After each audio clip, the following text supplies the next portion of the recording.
caalamka waxa soo dhanaysa imika waxa wada rumoobaya waxyaabihii filmaanta aynu ku daawan jirnay ee aynu haysan jirnay inaanay suurtagal noqon doonin oo kale film waxa jiri jiray loo odhan jiray I Robot oo maxay ahayd uu sameeyay ninkan ama uu actor ka ahaa ninkan la yiraahdo Will Smith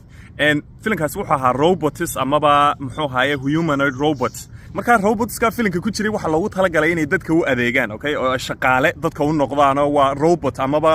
muxuu ahaayay robot qof computer oo muxuu ahaa qof caadi u eego dherarkii iyo wixii oo dhan loo sameeyay buu ahaa marka waxa jirta shirkad la yiraahdo 1X oo dhawaan shaacisay in ay muxuu ahaayay wax humanoid robots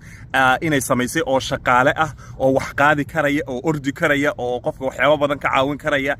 waxyaabo badan fahmaya ayay samaysay marka dadku marka waxa isweydiinayaan imika marka filimka muxuu ahaayay waxa ku jirtay waxa ahayd robotska mid ka mid ah ayaa wuxuu noqonayay mid evil ah mid wuxuu noqonayay khaayina oo dadka